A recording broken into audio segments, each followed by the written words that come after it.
Donc, c'est moi qui vais introduire la présentation. C'est un des projets sur lesquels j'ai travaillé. On s'est un peu réparti le travail de présentation. On va suivre le même plan que pour la présentation d'Econeo, c'est-à-dire essayer de présenter le contexte dans lequel on se situe, le contexte institutionnel et de recherche, les objectifs du projet, l'expérimentation qu'on a mise en place et puis les résultats provisoires qu'on a, sachant qu'on est un peu plus avancé que dans Econeo. Donc, chacun se présentera au moment où il interviendra, parce que ça arrive très bientôt. Donc, l'idée générale, c'est de se placer dans ce qu'on appelle le User Center Design ou la conception centrée des utilisateurs, qui vise grosso modo à impliquer le plus possible l'utilisateur dans les choses qui sont conçues, les outils qui sont conçus. D'une part, évidemment, en allant voir l'utilisateur in situ et en se demandant quel est son milieu de vie, quelle est sa situation, quelles sont ses expériences. Et puis, une fois qu'on a décidé ce qu'on allait faire, de construire des prototypes qui permettent qu'on va pouvoir lui soumettre, qui permettent de vérifier que l'expérience utilisateur, que les usages de l'utilisateur du prototype correspondent à ce qu'on attendait. Et évidemment, l'idée, on a parlé beaucoup à chaque fois qu'il y a des petits schémas comme ça, il y a des boucles de rétroaction. L'idée étant que si le prototype ne correspond pas, on va reconcevoir, évoluer jusqu'à ce qu'on arrive à quelque chose qui marche. Et en architecture, finalement, les prototypes, alors, Bruno ne sera peut-être pas d'accord, mais sont difficiles à interpréter. Finalement, on a quoi? Dans le meilleur des cas, on a des maquettes, puis on a beaucoup de plans qui sont des plans 2D que il y a quelques images, mais souvent en fin de projet, que des utilisateurs, que les futurs utilisateurs, en tout cas des bâtiments, ont peut-être un peu de mal à apprécier et avec lesquels il est difficile de se projeter. Donc, d'une certaine manière, la question, c'est un peu que seraient des prototypes à vivre en architecture. Et donc, le projet, d'une certaine manière, il a pour objectif d'essayer d'anticiper ces prototypes à vivre, qui seraient notamment des prototypes en réalité virtuelle. Et pour aller vers ça, on le représentera un peu plus en détail. L'idée, c'était de se poser la question, de dire, avant de faire des prototypes en réalité virtuelle et de mettre des patients dedans ou des soignants dedans, commençons par voir si on peut comparer un prototype réel, c'est-à-dire qu'on a un parcours ambulatoire qui existe déjà, et on a fabriqué un prototype en réalité virtuelle, et l'idée générale, c'est de se dire, est-ce que les expériences dans ce prototype en réalité virtuelle sont, et dans quelle mesure, comparables aux expériences dans le prototype réel, enfin dans la réalité. Donc, j'espère que les vidéos vont démarrer. Ah, c'est bon. Donc, première vidéo, c'est juste pour vous donner le contexte.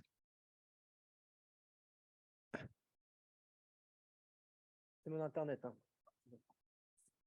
Donc, voilà On peut démarrer deuxième aussi en même temps? Ok, oui. J'essaye. Non, ah si. Donc voilà, deux vidéos, l'une du prototype en réalité virtuelle dans laquelle vous pouvez constater une arrivée dans le bloc opératoire, enfin, juste avant le bloc, on a la zone opératoire, et à droite, l'expérience réelle avec l'arrivée au même endroit. Donc l'idée, c'est vraiment de comparer des expériences à la fois en réalité et en réalité virtuelle. Je vais pouvoir passer la parole maintenant à... Bonjour, donc Sylvain Maillard, donc moi je suis directeur technique de la clinique et j'ai suivi ce projet, en tout cas sa réalisation dans nos murs. Donc la clinique Jules Verne, donc très rapidement, c'est une clinique nantaise, donc MCO, c'est-à-dire qu'on fait de la médecine, de la chirurgie, de l'obstétrique, voilà, avec 60 000 séjours par an, un peu plus, et beaucoup d'ambulatoires. Alors, le parcours, il a été testé sur un nouveau circuit de chirurgie ophtalmo qui a ouvert en 2020, qui a été pensé pour faire que de l'ophtalmo, être très optimisé et vraiment prendre en charge justement la question de l'expérience patient de A à Z, de l'arrivée du patient à son départ. Pourquoi être partenaire de ce projet? Puisque, à la limite, nous, notre projet était déjà terminé, avait ouvert en 2020. Donc, on peut se dire quel est l'intérêt d'aller travailler sur un projet déjà fait parce qu'on ne va pas le refaire 2 ans après. C'est évident, même si l'expérience montrait que ce n'était pas une réussite. Nous, ça nous permet quand même de confirmer le ressenti du patient. C'est-à-dire que le patient, on a de bons retours aujourd'hui, mais les bons retours ne veulent pas dire que tout va bien et ça nous permettait d'aller plus loin dans le questionnement du patient et de comparer entre ce qu'il voyait en virtuel et de ce qu'il voit dans ce qu'il vit ensuite. Ça nous permet de voir aussi quelle est la différence d'approche qu'on doit avoir en conception nous, demain, sur de futurs parcours et prendre en compte des choses qu'on n'a pas forcément vues, nous, en tant qu'ingénieurs ou architectes, pendant la conception.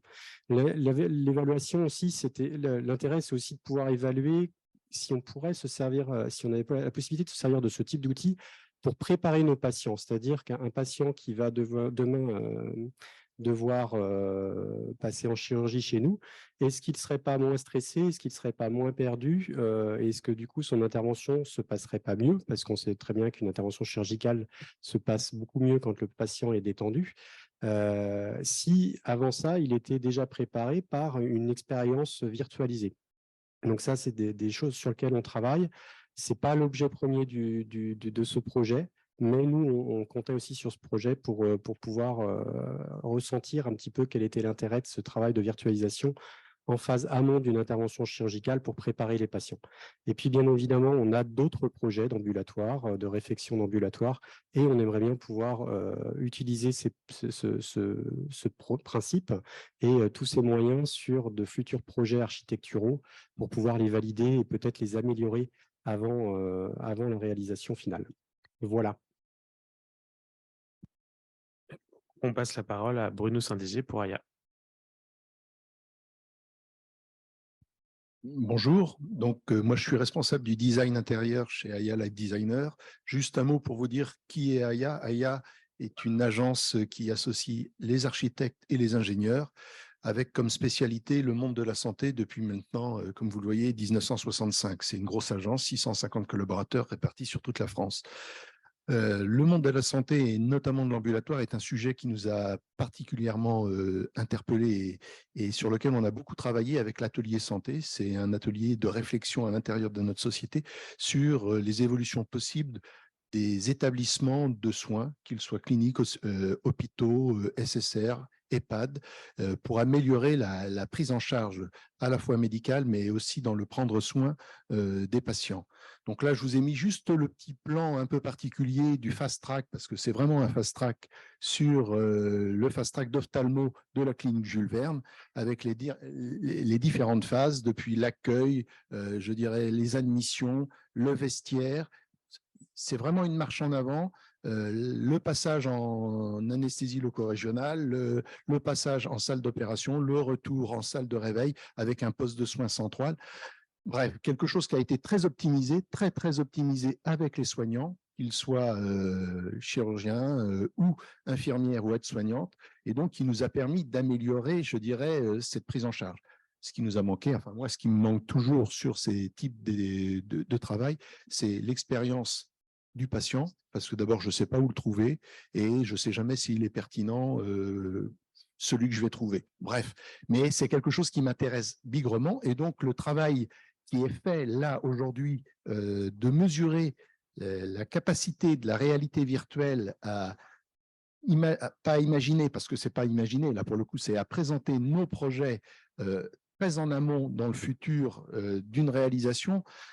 C'est est-ce que ça nous permet de corriger des erreurs? Est-ce que ça nous permet d'améliorer avant de construire? Parce qu'on a parlé de prototypage et d'itération, sauf que nous, quand on a fait ça, ça coûte un peu de sous quand même, n'est-ce pas, Sylvain? Un peu. Et donc, on n'a pas la capacité de le modifier 2 ans après. C'est vraiment notre problème. Et donc, le but, c'est vraiment d'essayer demain de se dire, eh bien, prototypons en 3D. Et l'expérience qu'on est en train de mener, c'est de se dire, est-ce que la réalité virtuelle vraiment est pertinente pour mesurer des défauts possibles ou des ressentis différents entre la réalité et le virtuel. Voilà. Et donc, c'est le job qu'a fait Louis.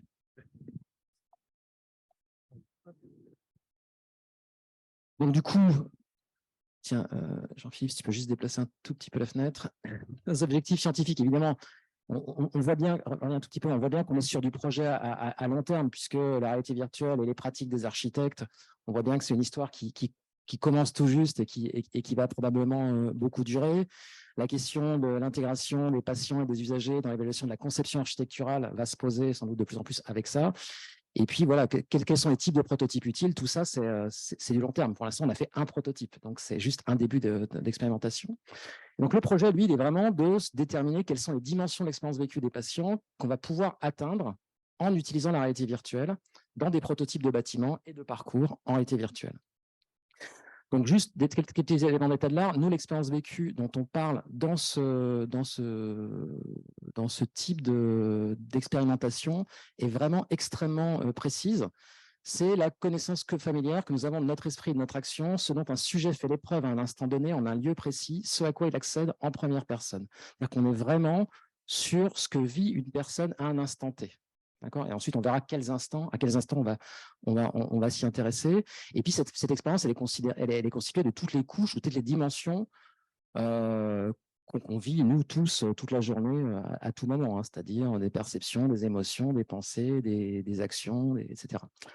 Et évidemment, elles vont dépendre de nous. Évidemment, c'est en fonction de la situation de soins et en fonction du patient que ces expériences vont pouvoir changer. Et on va utiliser, et Louis en reparlera un tout petit peu derrière, une méthode d'entretien dite entretien d'explicitation qui, pour le dire vite, vise à aller vraiment interroger le patient sur les expériences vécues passées en le mettant en réévocation du moment passé et en lui permettant de revivre d'une certaine manière, avec des guillemets, la situation et d'en explorer différentes modalités. Là, je vais peut-être laisser Louis prendre la parole.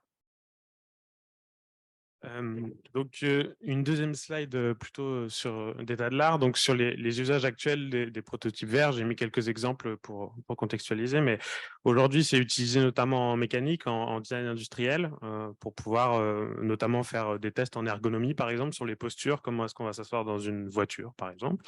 C'est utilisé aussi en simulation de pilotage. Là, on voit un cockpit d'avion. Typiquement, l'ENAC à Toulouse travaille sur ce genre de questions. Et on a quelques exemples également d'évaluation ergonomique en santé. Donc, ce que vous voyez en bas à droite, et là, on va évaluer l'ergonomie d'une pièce pour pouvoir. Là, c'est la simulation d'un massage cardiaque, en fait, d'une réanimation d'un patient, et de voir si tout est accessible, si les différents outils nécessaires sont accessibles, si la coordination entre les personnes se fait bien dans cette pièce-là, s'ils se voient, s'ils arrivent à se parler, etc. Donc pour ce projet, on avait 3 questions de recherche qu'on a identifiées. La première, c'est quelles dimensions de l'expérience du parcours peuvent-elles être atteintes avec la réalité virtuelle? Donc on en a déjà parlé un peu lorsque Yannick présentait le contexte. La deuxième, c'est comment est-ce qu'on va construire un prototype en réalité virtuelle pour ça, et qui peut du coup susciter une expérience proche du réel, au moins sur les dimensions qui vont nous intéresser pour l'évaluation d'architecture. Et la troisième question, ça va être comment on recueille et on analyse ces différentes expériences vécues. Donc, on en a déjà parlé un tout petit peu avec la technique de l'entretien d'explicitation. Et puis, sur l'analyse également, on en parlera tout à l'heure. Donc, pour répondre à ces 3 questions, on a décidé on a mis en place une expérimentation et on a développé un environnement de réalité virtuelle. Donc, je vais vous présenter l'expérimentation qu'on a mis en place maintenant, et puis vous allez avoir une autre vidéo du prototype également. Mais d'abord, peut-être une slide. Voilà. Je m'en mêle les pinceaux avec la télécommande. Mais d'abord, une vision générale de la démarche et de la méthode générale qu'on a mis en place. Donc, en fait, on a commencé par une étape d'ethnographie. J'ai passé une semaine dans le parcours ambulatoire ophtalmologique de la clinique Jules Verne, où j'ai pu observer faire du patient shadowing, justement. J'en ai fait un peu. J'ai suivi 2 patients comme ça. J'ai fait des entretiens avec les soignants pour avoir leur retour sur le parcours. J'ai fait également des entretiens, pas d'expérience vécue proprement, pas d'explication proprement dit, mais disons semi-directif avec des patients qui avaient déjà vécu, qui étaient déjà passés dans le parcours. J'ai fait des entretiens également avec les architectes pour savoir quels étaient leurs besoins, quels étaient leurs questionnements, qu'est-ce qui les intéressait à aller chercher dans l'expérience patient pour leur conception. Voilà, donc pour cette phase d'ethnographie. Puis j'ai également fait une simulation en première personne en fait du parcours, où j'ai enregistré avec des lunettes. Je me suis mis à la place d'un patient, ils ont simulé le parcours comme ça. La deuxième étape, ça a été de la réalisation de l'environnement de réalité virtuelle proprement dit. On voit une capture, la deuxième capture en partant de la gauche. Et la troisième étape dans laquelle on est aujourd'hui, l'expérimentation et les entretiens. On est assez avancé sur les entretiens et on débute l'analyse de données. Donc là, ouais, j'ai parlé de ça un peu avant. Mais donc, l'ensemble de cette ethnographie, donc cette première étape dont je viens de vous parler, avec les différents éléments que vous retrouvez ici, a fait l'objet d'une analyse. Et cette analyse a permis de modéliser le parcours patient de manière très précise, avec différents éléments. Donc là, on voit qu'il y a une alternance, par exemple, de posture. Tout le long du parcours ambulatoire, on va avoir des postures assises, des postures debout. Et donc, il y a des moments transitoires et des moments d'attente. Il y a des moments où on va être en interaction avec un soignant, d'autres on va être tout seul, etc. etc. Et ce parcours a servi également beaucoup pour concevoir l'environnement de réalité virtuelle. Cette ethnographie a permis également, en croisant les besoins des architectes et ce qu'on a observé du parcours ambulatoire et de l'expérience d'un patient dans le parcours ambulatoire, nous a permis d'identifier 3 dimensions d'expérience qu'on va chercher avec les entretiens d'explicitation.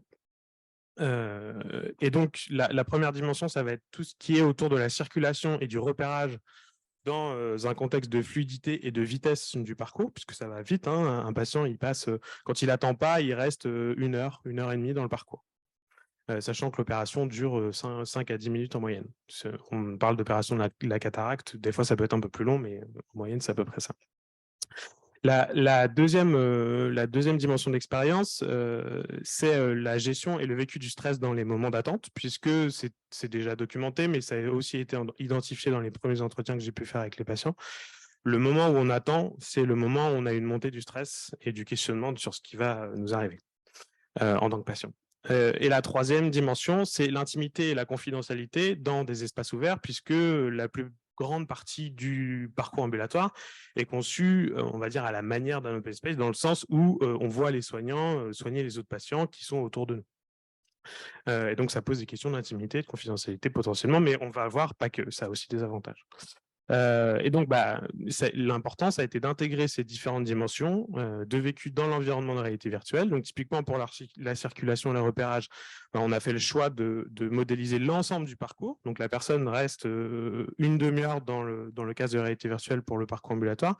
On a dû limiter évidemment les temps d'attente, puisqu'on ne peut pas faire autrement. On ne peut pas demander à quelqu'un de rester 1 heure et demie dans un casque. Ça fait partie des limitations, d'ailleurs, potentiellement. Sur la gestion et le vécu du stress, donc on a intégré des moments d'attente. Et sur l'intimité et la confidentialité, par exemple, ça nous a demandé d'aller faire des prises de son en direct dans le service. Donc, on a les vrais sons du service dans l'environnement d'ambulatoire, avec compris des conversations qu'on a fait exprès de prendre pour ne pas les comprendre, pour garder la confidentialité des échanges des soignants. Mais on a l'ambiance sonore exacte, en fait, d'une certaine façon, des différents espaces dans lesquels on évolue en réalité virtuelle. Et donc là, maintenant, un petit extrait d'1 minute de différentes étapes de cet environnement de réalité virtuelle, si ça veut bien charger. Donc là, c'est l'accueil. Donc, on prend un ticket. Et puis, on va s'asseoir. Donc là, on voit l'interaction pour pouvoir s'asseoir. Et puis, on attend d'être appelé au box pour l'entrée, dans un des box qu'on voit en face. Donc, on a récupéré la maquette BIM, en fait. S'il y a des questions là-dessus, plus tard, on a récupéré la maquette d'AIA, en fait, pour pouvoir réaliser ça. Donc ça, on revoit l'extrait qu'on a vu au début. On sort du bloc opératoire. Et on est allongé dans un brancard et dans l'expérimentation, vous le verrez tout à l'heure, mais on demande aux patients de faire un changement, c'est-à-dire qu'il passe d'un siège normal à un brancard dans lequel on installe en réalité virtuelle. Et là, il sort des vestiaires, donc c'est plutôt à la fin du parcours où il va vers la salle de collation. Il a son dossier à la main et il doit se diriger tout seul dans cet espace-là, qui avait été identifié notamment comme un espace un peu de flottement où parfois les patients se perdaient potentiellement. Je vais passer à la suite.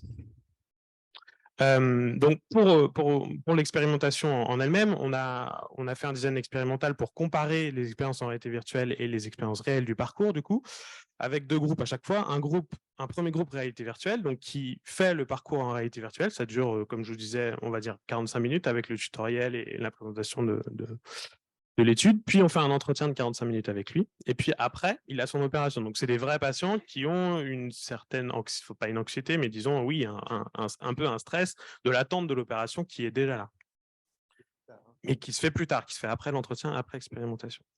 Et on a un deuxième groupe, qu'on a appelé le groupe réalité, on va dire, qui fait l'opération et on fait un entretien d'exploitation. On ne fait pas l'expérimentation de parcours en réalité virtuelle avec eux. On fait juste un entretien de 45 minutes. À chaque fois, c'est 12 patients. Pour les passations pour le groupe réalité, donc pour vous donner un peu plus de détails sur ce que c'est un entretien d'exploitation. Donc évidemment, on donne une fiche d'information, on demande le consentement du patient. Et l'entretien d'explication se fait de la manière suivante. On fait ce qu'on appelle un contrat de communication et un contrat de sens au départ de l'entretien. C'est-à-dire qu'on lui explique qu'est-ce qu'on va aller chercher. Typiquement, pour vous donner un exemple, on va lui dire ce qui nous intéresse, ce n'est pas tant votre avis sur le parcours ambulatoire, savoir s'il fonctionne bien ou s'il ne fonctionne pas bien. Ce qui va nous intéresser, c'est votre expérience du parcours à vous. Donc, vous êtes, par exemple, dans un moment d'attente, vous trouvez que ça ne fonctionne pas bien parce que vous attendez, mais ce qui nous intéresse, c'est comment vous vivez l'attente, vous, quelles pensées vous avez à ce moment-là, quel stress monte éventuellement, qu'est-ce que vous voyez, qu'est-ce que vous entendez, etc. etc. Donc ça, il faut le faire au début de l'entretien avec le patient.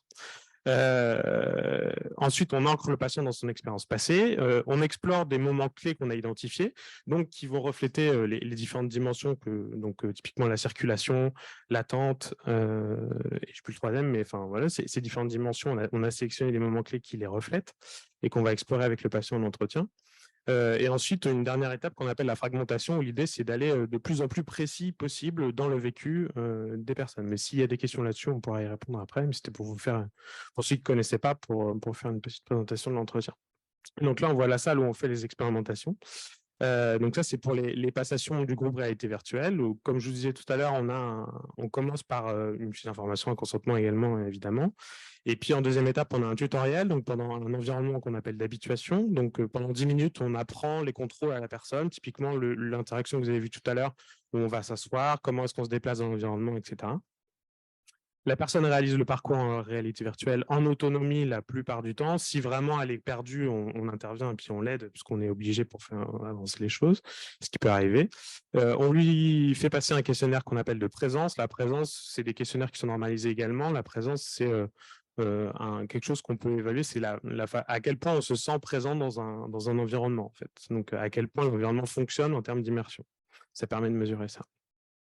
Et puis enfin, l'entretien explicitation. Donc, quelques résultats provisoires, puisque comme je vous disais, donc d'abord l'avancement de l'expérimentation avant de vous présenter les résultats provisoires.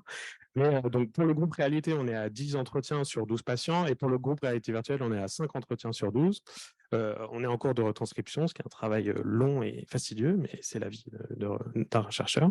Et on commence l'analyse de données. Pour vous donner quelques débuts de résultats, du coup, sur le premier item, la première thématique qu'on a explorée, donc sur la circulation et le repérage des patients dans l'espace, on remarque dans le groupe réalité qu'il y a une perte de repères spatio-temporels. C'est quelque chose d'assez important puisque le long du parcours, la personne est allongée à un certain moment donc, et on la bouge sur ce bancard-là et donc elle ne sait plus où elle va. Elle ne sait pas dans quelle pièce elle est. Elle n'a plus de repères temporels non plus, puisqu'elle n'a plus sa montre. Donc, elle ne sait plus personne n'a d'heure, enfin, plus aucun patient n'a d'heure avec lui, sauf certains patients qui vont avoir accès à une vision d'une pendule, ça peut arriver. Mais donc, il y a une perte de repères spatio-temporels. Et ça, c'est quelque chose qu'on peut retrouver en réalité virtuelle dans des dimensions analogues, notamment sur ce qui est de l'ordre de la posture. C'est des choses qu'on a réussi à reproduire. On remarque également quelque chose qui est de l'ordre de la perte et du regain d'agentivité. On peut modéliser en fait le parcours ambulatoire comme un chemin vers le fait d'accepter une prise en charge totale. C'est-à-dire qu'on commence, on va dire, avec la pleine possession de ses moyens, et puis on arrive jusqu'au brancard où on est allongé, et là, on ne maîtrise plus rien. Typiquement, on se laisse faire complètement, et donc, c'est ce que nous, on appelle une perte d'agentivité. Et c'est représenté dans le discours des patients, où souvent, on a ce discours-là, se dire, bon, bah voilà, c'est parti, maintenant, ça y est, on ne peut plus rien faire. C'est la prochaine étape, c'est la chirurgie. Et puis, à l'inverse, on a un regain d'agentivité en sortie de parcours où les personnes se disent « c'est bon, c'est fini, je vais pouvoir rentrer chez moi », etc. Et ça, on peut le reproduire en réalité virtuelle. Enfin, du moins, on a des résultats, des pré-résultats qui montrent qu'on retrouve ce sentiment de perte et de regain d'agentivité dans les simulations en réalité virtuelle. En revanche, quelque chose qui fonctionne assez mal, c'est le ressenti des circulations. Donc, pour plusieurs raisons, notamment le fait qu'il faut contrôler en fait son mouvement, c'est apprendre à maîtriser les contrôleurs en réalité virtuelle. C'est quelque chose qui est, pour quelqu'un qui n'a jamais utilisé ça, c'est pas si simple. Donc, on a beau faire un environnement d'habituation, représentez-vous quelqu'un qui n'a jamais utilisé une souris de sa vie, ça prend pas forcément que 10 minutes. Donc, voilà, ça, c'est un élément. Et il y a aussi un autre élément, c'est qu'en réalité virtuelle, le field of view, je n'ai pas le mot en français, mais le champ de vision, pardon, est réduit, et d'autant plus réduit que pour éviter on va dire les malaises, ouais, enfin la motion sickness, on réduit le champ de vision lors des déplacements. Donc ça réduit fortement la capacité aussi à ressentir ces moments-là et à les vivre pleinement, d'une certaine façon. Deuxième item, 1 minute, je vais aller vite. La gestion et le vécu du stress. Donc là, sur cet système-là, on a pas mal de difficultés à retrouver les mêmes choses qu'en réalité virtuelle, notamment parce qu'on a des histoires de qualité en fait des images et des choses, enfin de résolution des décorations, par exemple. Donc, par exemple, dans l'environnement, à un moment, il y a des cerisiers quand on attend à l'anesthésie. Reproduire ça à la qualité du réel en réalité virtuelle, aujourd'hui, on n'y est pas, du moins. Donc, ça peut être lié à des histoires de conception de notre environnement, on précise à chaque fois. On retrouve un sentiment diffus d'anxiété quand même, qui est présent également en réalité virtuelle. Et le vécu de l'attente, c'est quelque chose qu'on retrouve pas de manière analogue non plus. On a beau avoir mis des moments d'attente, on n'est pas sur des choses temporelles équivalentes, quoi. C'est-à-dire qu'on a mis 2 ou 3 minutes d'attente parfois, ça n'a rien à voir avec attendre 45 minutes en réel. Enfin, on est sur des expériences différentes. Et pour terminer, l'intimité et la confidentialité, qui est le dernier item qu'on a voulu évaluer. Et là, ça marche assez bien, pour le coup, sur ce coup-là, en réalité virtuelle. C'est-à-dire que sur la présence et l'activité soignante, on retrouve les patients qu'on interroge sur la réalité virtuelle, nous disent qu'ils ressentent ce continuum de prise en charge, qu'ils ressentent quelque chose de très important, c'est la normalité de l'activité autour d'eux qui fait baisser leur stress. Et ça, c'est vraiment un item très important. Le fait que tout se passe normalement, que c'est la même chose pour les autres, etc., etc. Et quelque chose qui marche également bien aussi, c'est l'ambiance sonore, donc la perception des rires, des dialogues des soignants, les bips et les sons des environnements, tout ça, c'est quelque chose qui est présent également dans l'expérience des patients en réalité virtuelle, de la même façon qu'en réalité. Et pour terminer, en conclusion, on veut ouvrir un peu en disant, est-ce que c'est possible du coup de prototyper en VR pour les architectes? Nous, on pense que oui, même s'il y a des limitations, avec des questions à régler. Comment est-ce qu'on peut proposer une expérience la plus transparente possible? Donc, je vous ai parlé des contrôleurs typiquement, mais il y a du travail à faire en réalité virtuelle là-dessus. Comment on s'émancipe des contrôleurs, par exemple, notamment avec le hand tracking aujourd'hui, ce serait possible d'imaginer une façon de se mouvoir sans utiliser de contrôleur. Comment est-ce qu'on arrive à avancer sur des moyens de se mouvoir sans une réduction du champ de vision trop importante? Deuxième point, comment est-ce qu'on peut adapter les conditions de test au public cible? Ça, c'est quelque chose de très important, notamment dans une perspective d'intégration de ce type de technologie dans des méthodologies de test pour les architectes et dans les phases de design. C'est-à-dire en termes de temps, pas passer une demi-heure dans un environnement, pas passer 1h30 par chaque personne, mais imaginer des petites expériences, on va dire, de 5 minutes pour faire tester, par exemple, un espace à des personnes. L'âge des personnes est aussi à prendre en compte. Enfin, comment optimiser certains aspects VR? Donc, les animations, les dialogues, les déplacements, on en a parlé un peu, mais c'est des choses sur lesquelles on peut avancer et améliorer les choses aussi. Et enfin, d'autres usages qu'on vous invite aussi à imaginer avec cette technologie-là, c'est la conception participative, c'est-à-dire que là, on n'a pas de concepteur avec un patient dans un environnement virtuel, mais on peut imaginer ça, c'est-à-dire qu'on peut se dire, on met un patient dans un environnement et puis on fait bouger l'environnement en live, d'une certaine manière. Le designer fait bouger l'environnement et récupère les retours de la personne en direct. Et autre chose, on en a déjà parlé, c'est la préparation à l'expérience. Et donc là, à la chirurgie notamment, et on pense qu'il y a des bonnes pistes intéressantes avec ça également. Et que voilà. Donc, voilà pour notre présentation. Et en vous remerciant, s'il y a des questions, n'hésitez pas.